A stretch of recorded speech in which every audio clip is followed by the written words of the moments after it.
Hey, 10-minute daily reality check Monday, moving through September. I always seem to be like the weatherman or the calendar guy. Yesterday, Obi and I were talking about being love bombed. You got to listen to that podcast because this really is part 2. And we ended it yesterday with adversity. Bill Belichick handles adversity well. You know, nothing was better than watching him on the sidelines of the Super Bowl staring down Dan Quinn when fucking Matt Ryan fumbled the ball. He was down by 16 points and he gave him the death stare. Tom Brady handles adversity well. Mm-hmm. People hate Brady and hate Belichick. I used to hate them. Stand them. They cheat. They do this. No, they handle adversity well. Trump handles adversity really well. He wakes up every single morning and the world hates him. But he fucking handles it really well. He also creates adversity because he's a narcissist. Successful people handle adversity well. Weak people take a moment, take something that goes on in their life, controversy, adversity, being confronted by something, and they fucking slide right back in to whatever safety net they had before. You know, there are people that live paycheck to paycheck. There are people that live month to month. They have opportunities to get out of that month to month or paycheck to paycheck, but they choose to stay in it because they like to be in their discomfort. They have a story that's based around life. I'm a warrior. I'm not a fucking warrior. Neither are you. We're fucking kings. We hire warriors to basically circle around our castle and protect us and the queen. People use the term, I'm a survivor, and I want to teach my kids how to survive. And I think to myself, I want to teach my fucking daughter how to be a queen. I don't want to teach her how to survive. I don't want her to fucking walk through her 20s and 30s dating really shitty fucking men, having a job that doesn't pay her enough money so she fucking feels like she needs to survive. I don't want survival. Survival's bullshit. And I'm sorry if you feel this way and you feel like you're surviving through your life, then great. Really fucking happy for you. Okay? I hope I'm pissing you off today. I hope I'm making you fucking angry right now. Because I think survivors are weak. You can survive an accident, you can survive cancer, you can survive a breakup. That word is fine. It's what you do after you survive it. If you stay in survival mode, then you know you'll always be reliving a breakup or reliving the financial choices that you made. As Obi knows, I didn't buy a house here, right? Which pisses me off every day. That's why I don't want to live here. So then Obi and I are doing some stuff together so we can both pay cash just for houses. That's our fucking goal. I know it probably pisses you off that I'm saying that. But you know what? Listen to the podcast a year from now and we're sitting there fucking showing you visions, showing you the inside of the house that we just fucking bought. You'll look at me and say, you know, maybe I should listen to these guys. Maybe they know what's going on. Fuck you, survivors. I was just thinking, I was like, what do you really want? You know? And I like that you brought up the stuff that we're working on, and I think that's really cool. And I was thinking about this earlier. I was thinking, like, I write a lot of stuff down in journals, right? Goals and things that I want to achieve for myself. When you write something down, it's almost like you're making a contract with yourself, right? Like, you look over that again, and it's almost like you're a different person, but you wrote a contract with yourself. I can't write something down and then not do it. I feel like an asshole. Everything that has ever happened has come because I saw something, I said, I want to do that, or I want that, or I want that girl, or I want this, job or this thing, and then just went and got it. And it always happens. You ever notice that? The things that you really, really want, you actually always get. You actually get them. You know what's funny? There are a lot of people out there who will say they don't deserve things. I don't deserve a man like you. I don't deserve a job like this. I don't deserve a house like that. Well, then you're right. Your self-fulfilling prophecies have come true. Just the same way that you just said you write stuff down, so do I. I write down everything. You know, it's funny, I haven't written down really what I want with my daughter. I'm going to. But think about this. Think about all the things that you haven't written down, but that you say that you want. Mm-hmm.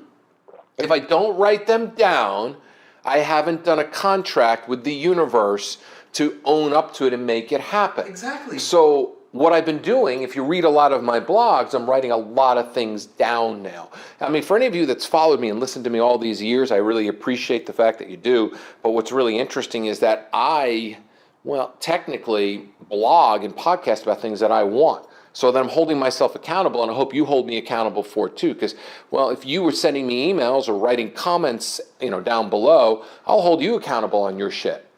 I mean, it's 100% true.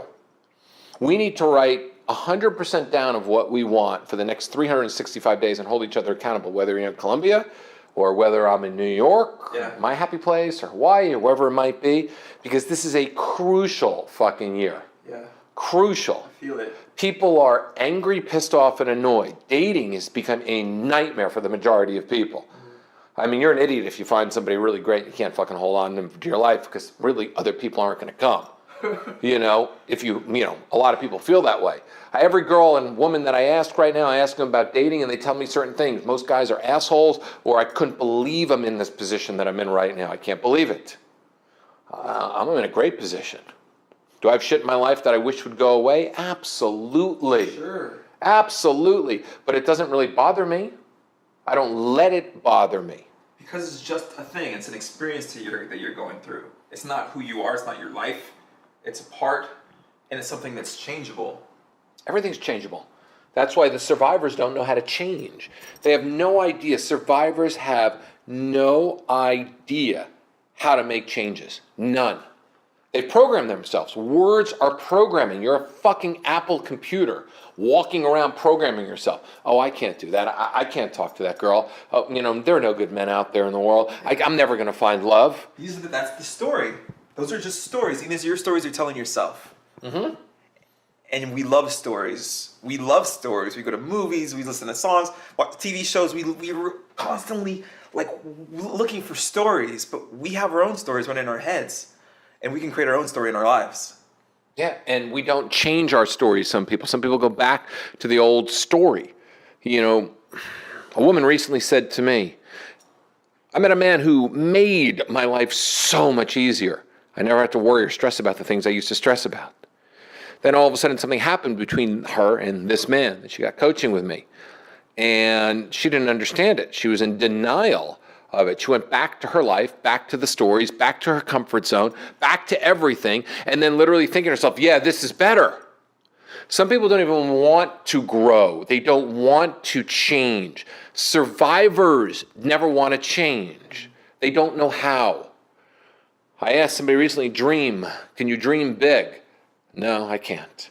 Fuck, really? Because I dream big every fucking night. I mean, that's all I know how to do is dream big. Sometimes I don't think I dream even big enough. Yeah. Sometimes I think I can dream so much bigger. So much. I think you and I have limiting dreams. I think so. Because I think we hold back our dreams. I definitely noticed that I've held back in my life.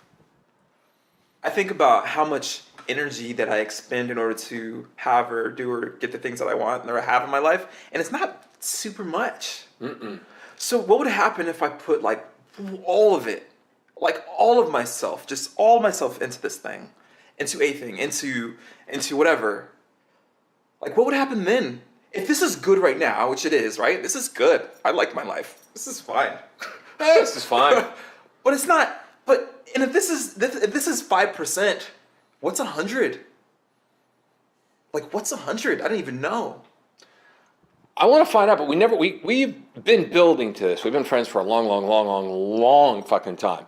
We're starting to be more accountable. Yes, we are. Okay, we've gotten better. Yeah, we are. Okay, which is good, right? Because we're both, unfortunately, we're probably both, I did my Myers-Briggs. Uh-huh. I'm totally that fucking ENFG, which you are too, probably the fucking, way too creative. Doesn't like to be pinned down. Yeah. Holy shit, this woman I was flirting with online, talking to online the other night. I tried to go out with her for a year, right? Just we never made it. So I figured I'd just reconnect with her. And she asked me about Myers-Briggs, and I finally did it. I was like, oh, gee, shock. I mean, we were destined. Really, you and I were just destined to be performers.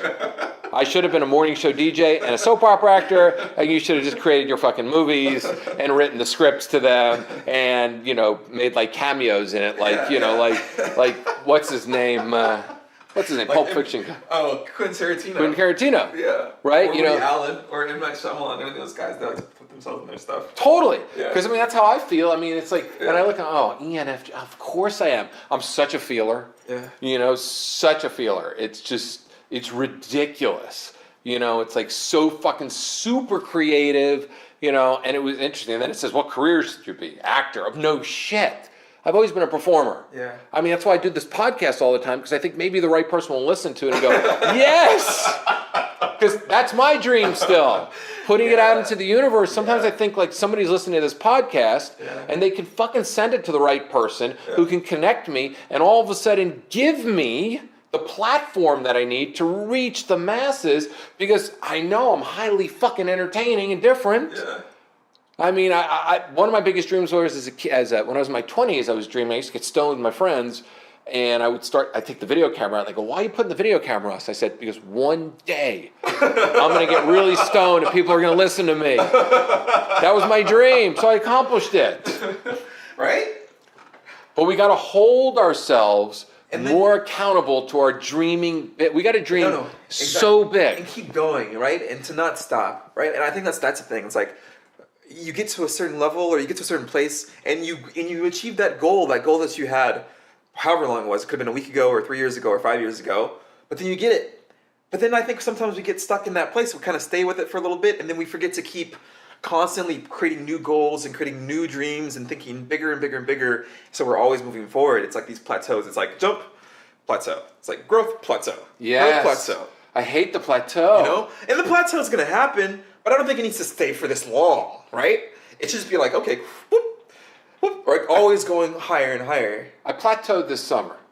You know, I definitely did plateau. I made a jump. I made a leap into something. Yeah, you I did. plateaued, That's right? true. Yeah. I plateaued, and I came out, and I was just like, and I could have I was looking, when I was coming out of it, I was looking at the fucking cliff, and I'm thinking to myself, whoa, boy, I could easily go down this fucking mountain right now and go right to the bottom. But then I decided, you know what? I'm making the next jump. Yeah, good. I got to make the next jump. The next jump is huge. The next jump is the biggest jump of them all. Yeah.